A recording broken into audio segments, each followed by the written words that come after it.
We are on Challah, Parak Dalid Mishnah Tet, 9th Mishnah, the 4th and last final parak of Challah.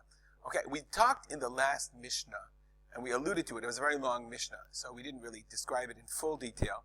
The Mishnah was talking about the Trumat Chutz La'aretz that goes to the Kohen. So the Mishnah said at the end of the Mishnah, V'nitenet the Kol Kohen. This Trumat Chutz La'aretz can be given to any Kohen. And the question came up, what does that mean?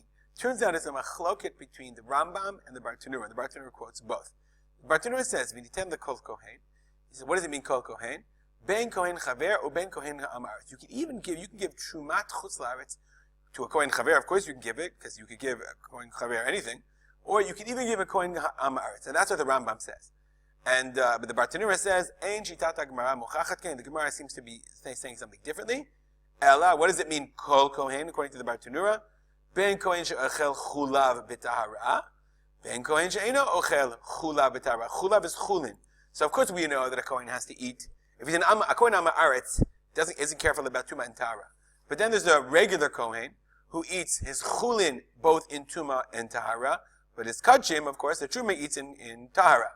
On the other hand, the Kohen Chaver only eats in everything, whether it's Truma or Chulin, in Truma and Tara. So says the Bartanura, Nitenet the Kol Kohen, any Kohen in this case means a Kohen, even a Kohen who isn't a Chaver, but a Kohen who eats his Chulin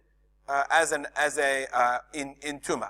So because we learned about Kol Kohen in the last Mishnah, our Mishnah as a continuation of that is going to tell us other things that you can give to any Kohen. Elu nitanim the Kol Kohen. These are the things that you can give to any Kohen. One, hacharamim. Charamim are when you say cherem. Kol cherem b'Yisrael. There's a psukim in the Torah that say, when I'm going to give a cherem. This is a cherem. I don't know if I could say, this glass is a cherem. I'm not saying that, but I could say it. Okay, that means you give it to the Kohen. Habachorot, firstborn belong to the Kohen. That's a matnat kahuna. What about bachorot? The Bartanura says if it's a tam, then you bring it to the Mizbeach, the Beit HaMikdash, and you shecht it, and the Kohanim eat it. And if it's a balmum, if it has gotten a blemish, if the Bechor had a blemish, then the money, then it goes to the Kohen. Okay, then the Kohen it becomes a property. Pidyon haben, we know, when you have a firstborn son that's of a woman, then you have to give 5 silver coins to the Kohen. Pidyon Petra Chamor, similarly, there's a similar mitzvah, that you redeem a Chamor, you redeem it for a seh, and then that goes to the Kohen. Zro'ah l'chayim v'keiba, those are called matnot Kohen.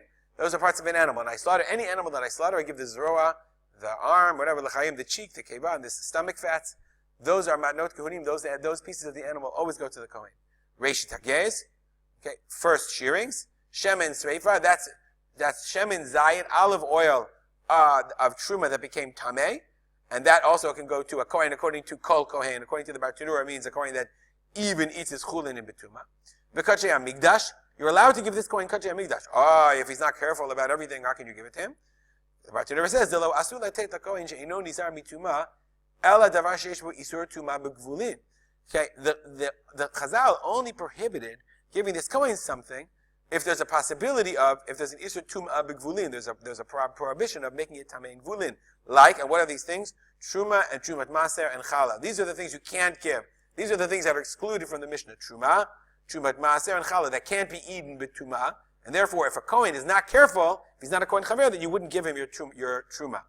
Aval Kachei Mikdash Ubikurim, but the Kachei Mikdash are things that the sacrifices offered at the Beit HaMikdash.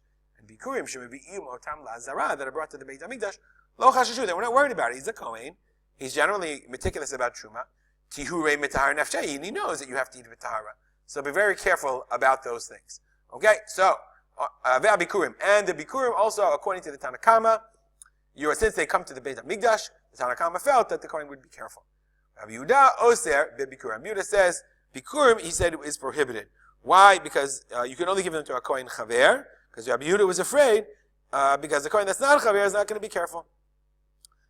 Karshinei Truma, what are Karshinim? We've learned this before. Karshinim appeared in Masachet Maaser Sheni. Karshinim are horse bean, vetch, whatever that was, if you recall. The karshinim of Truma, this horse bean and vetch was almost always used as animal feed, but in cases of great need, it was people would eat it if they had to. So Rabbi Akiva, if I have Truma of karshinim, Remember, it was sort of it was a machloket whether what you had to do with them, whether you took them up a tumah or a tara. You look back at Masechet Maaser Sheni. Okay, so but if you have karshinim of the truma of karshinim, okay, that vesh, that horse meat, Rabbi Akiva matir, Chachamim mostly Rabbi Akiva says you can give it to any kohen, as we said. Why? Because you can do anything karshinim in truma because it's really animal food. It's not ochel adam. Chachamim say no, you can't give it to any kohen because this vetch, since it's edible, it's possible food, and therefore you have to treat it like regular truma, so you can only give it to a kohen chaver. We'll stop here. If you have any comments or questions, as always, feel free to contact me at arspolter@gmail.com. And we'll dedicate our learning to the memory of my father, of Simcha ben Yitzchak Kalman.